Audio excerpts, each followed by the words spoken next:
Your chronological reading for today comes from Luke chapter 24 and John chapter 20 and 21. Here's today's thought of the day. Jesus restores what fear failed and recommissions what love returns to. Here's what you'll see in today's reading. Luke chapter 24 and John chapters 20 to 21 show that the resurrection of Jesus does more than prove he is alive. It restores what fear damaged. It recommissions what failure interrupted. It gives new purpose to people who thought they had missed their moment. In Luke chapter 24, the disciples are confused, slow to believe, and trying to make sense of everything that has happened. On the road to Emmaus, Jesus walks with two discouraged followers who do not even recognize him at first. He opens the scriptures and later opens their eyes. That matters, because Jesus does not only rise, he comes near, he helps his people understand, he meets them in confusion, and turns their hearts back toward truth. Then in John chapter 20, Jesus appears to the disciples behind locked doors. They are afraid, but his first word is, "Peace be with you." That is powerful, because Jesus does not greet fearful disciples with shame. He brings peace, he shows his wounds, he breathes on them, he sends them forward. Then Thomas, who doubted, is invited to see and believe. Jesus meets him personally too. And then John chapter 21 gives us one of the most beautiful restoration moments in Scripture. Peter, who denied Jesus 3 times, is now face to face with the risen Christ. Jesus does not ignore the failure. He addresses it. 3 times he asks Peter if he loves him, and 3 times he gives Peter a renewed calling. Feed my sheep. That is not just forgiveness. That is restoration with purpose. The message is clear. Jesus restores what fear failed and recommissions what love returns to. Failure is not ignored, but it is not final. Fear is real, but it does not get the last word. Where love returns to Jesus, purpose is restored. Now let's talk about the marriage application.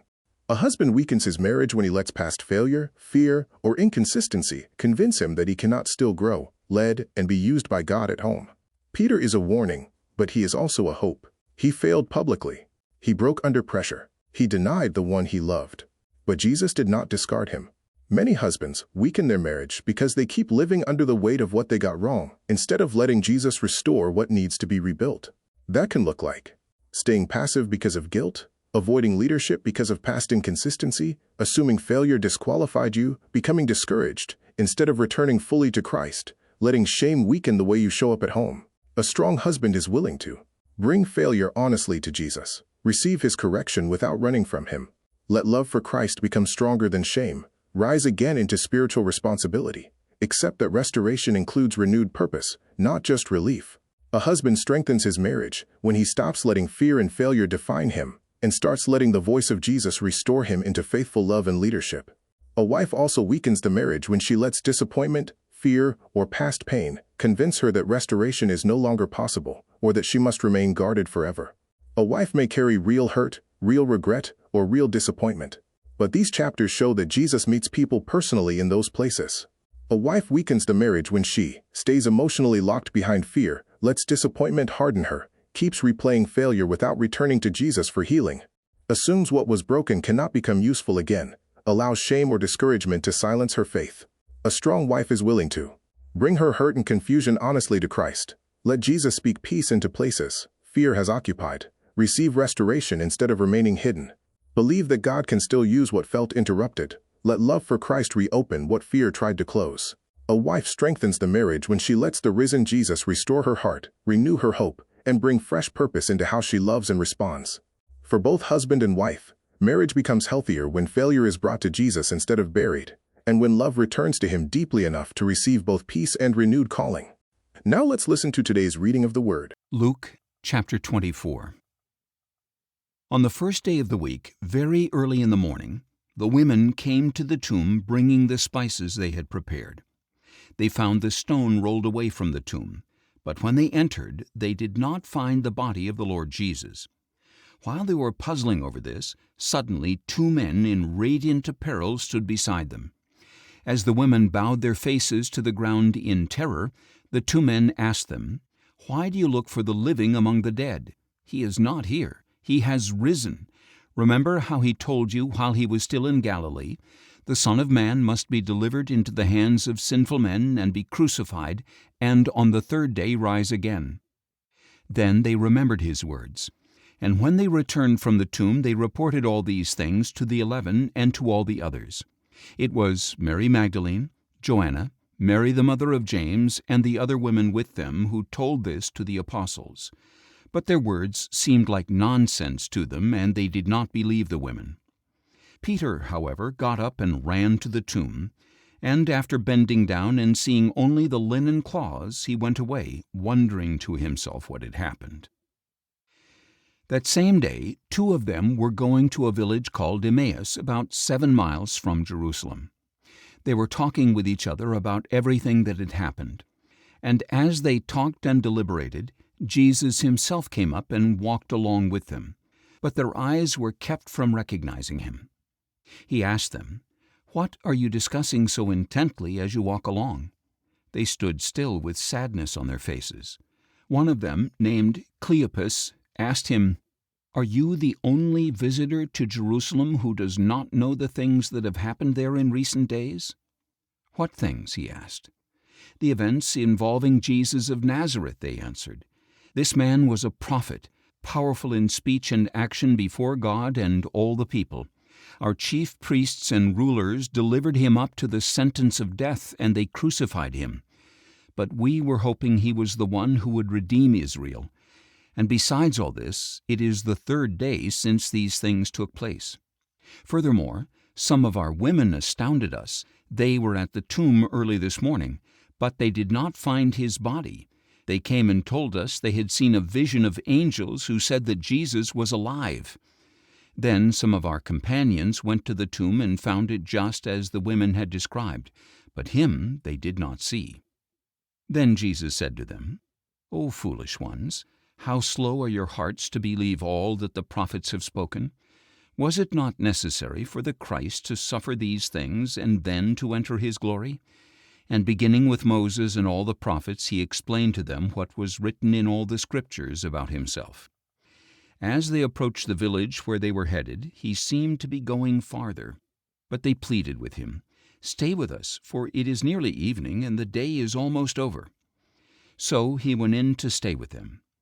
While he was reclining at the table with them, he took bread, spoke a blessing, and broke it, and gave it to them. Then their eyes were opened, and they recognized Jesus, and he disappeared from their sight. They asked each other, "Were not our hearts burning within us as he spoke with us on the road and opened the Scriptures to us?" And they got up that very hour and returned to Jerusalem. There they found the 11 and those with them gathered together and saying, "The Lord has indeed risen and has appeared to Simon." Then the two told what had happened on the road and how they had recognized Jesus in the breaking of the bread. While they were describing these events, Jesus himself stood among them and said, "Peace be with you." But they were startled and frightened, thinking they had seen a spirit. "Why are you troubled?" Jesus asked, "and why do doubts arise in your hearts? Look at my hands and my feet. It is I myself. Touch me and see, for a spirit does not have flesh and bones as you see I have." And when he had said this, he showed them his hands and feet. While they were still in disbelief because of their joy and amazement, he asked them, "Do you have anything here to eat?" So they gave him a piece of broiled fish, and he took it and ate it in front of them. Jesus said to them, "These are the words I spoke to you while I was still with you. Everything must be fulfilled that is written about me in the law of Moses, the prophets, and the Psalms." Then he opened their minds to understand the Scriptures. And he told them, "This is what is written: the Christ will suffer and rise from the dead on the 3rd day, and in his name repentance and forgiveness of sins will be proclaimed to all nations, beginning in Jerusalem. You are witnesses of these things. And behold, I am sending the promise of my Father upon you, but remain in the city until you have been clothed with power from on high." When Jesus had led them out as far as Bethany, he lifted up his hands and blessed them. While he was blessing them, he left them and was carried up into heaven. And they worshipped him, and returned to Jerusalem with great joy, praising God continually in the temple. John chapter 20. Early on the 1st day of the week, while it was still dark, Mary Magdalene went to the tomb and saw that the stone had been removed from the entrance. So she came running to Simon Peter and the other disciple, the one whom Jesus loved. "They have taken the Lord out of the tomb," she said, "and we do not know where they have put him." Then Peter and the other disciple set out for the tomb. The two were running together, but the other disciple outran Peter and reached the tomb first. He bent down and looked in at the linen cloths lying there, but he did not go in. Simon Peter arrived just after him. He entered the tomb and saw the linen cloths lying there. The cloth that had been around Jesus' head was rolled up, lying separate from the linen cloths. Then the other disciple who had reached the tomb first also went in, and he saw and believed. For they still did not understand from the Scripture that Jesus had to rise from the dead. Then the disciples returned to their homes, but Mary stood outside the tomb weeping. And as she wept, she bent down to look into the tomb, and she saw two angels in white sitting where the body of Jesus had lain, one at the head and the other at the feet. "Woman, why are you weeping?" they asked.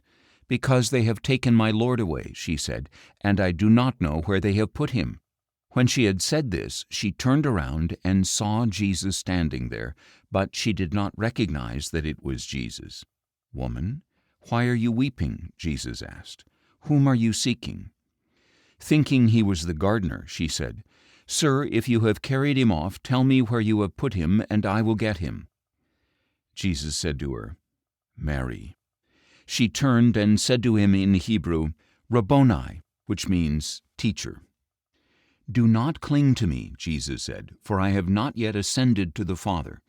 But go and tell my brothers, I am ascending to my Father and your Father, to my God and your God." Mary Magdalene went and announced to the disciples, "I have seen the Lord," and she told them what he had said to her. It was the first day of the week, and that very evening, while the disciples were together with the doors locked for fear of the Jews, Jesus came and stood among them. "Peace be with you," he said to them. After he had said this, he showed them his hands and his side. The disciples rejoiced when they saw the Lord. Again Jesus said to them, "Peace be with you. As the Father has sent me, so also I am sending you." When he had said this, he breathed on them and said, "Receive the Holy Spirit. If you forgive anyone his sins, they are forgiven. If you withhold forgiveness from anyone, it is withheld." Now Thomas, called Didymus, one of the 12, was not with the disciples when Jesus came. So the other disciples told him, "We have seen the Lord." But he replied, "Unless I see the nail marks in his hands, and put my finger where the nails have been, and put my hand into his side, I will never believe." 8 days later his disciples were once again inside with the doors locked, and Thomas was with them. Jesus came and stood among them and said, "Peace be with you." Then Jesus said to Thomas, "Put your finger here and look at my hands. Reach out your hand and put it into my side. Stop doubting and believe." Thomas replied, "My Lord and my God." Jesus said to him, "Because you have seen me, you have believed? Blessed are those who have not seen and yet have believed." Jesus performed many other signs in the presence of his disciples, which are not written in this book. But these are written so that you may believe that Jesus is the Christ, the Son of God, and that by believing you may have life in his name. John chapter 21.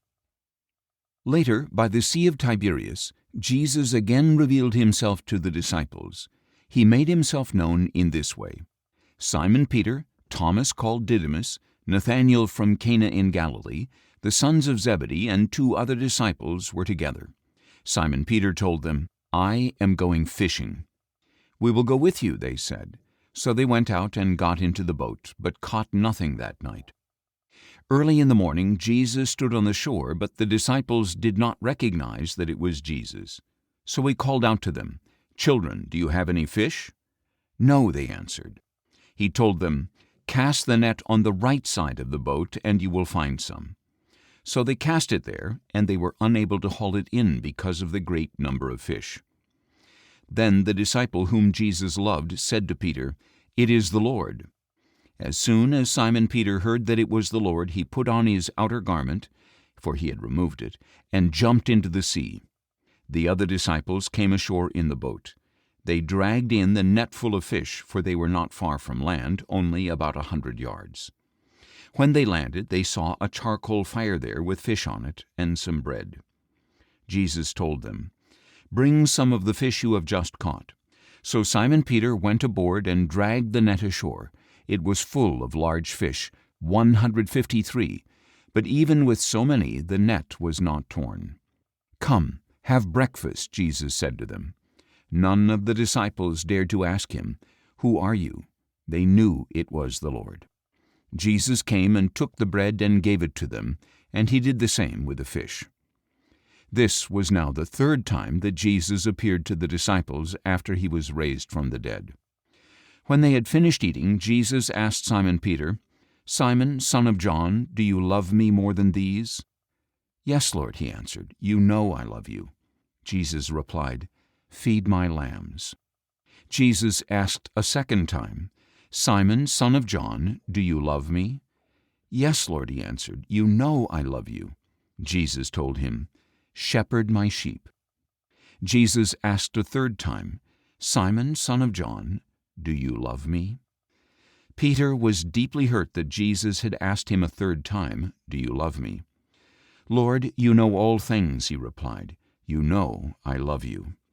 Jesus said to him, "Feed my sheep. Truly, truly, I tell you, when you were young, you dressed yourself and walked where you wanted. But when you are old, you will stretch out your hands, and someone else will dress you and lead you where you do not want to go." Jesus said this to indicate the kind of death by which Peter would glorify God. And after he had said this, he told him, "Follow me." Peter turned and saw the disciple whom Jesus loved following them. He was the one who had leaned back against Jesus at the supper to ask, "Lord, who is going to betray you?" When Peter saw him, he asked, "Lord, what about him?" Jesus answered, "If I want him to remain until I return, what is that to you? You follow me." Because of this, the rumor spread among the brothers that this disciple would not die. However, Jesus did not say that he would not die, but only, "If I want him to remain until I return, what is that to you?" This is the disciple who testifies to these things and who has written them down, and we know that his testimony is true. There are many more things that Jesus did. If all of them were written down, I suppose that not even the world itself would have space for the books that would be written. Thanks for listening to the daily chronological reading of the Word. Please subscribe to the channel if you'd like to follow along every day. Use the link in the description to get notified to listen daily. And you can also visit our website each day for the link to the daily reading. God bless and stay on mission.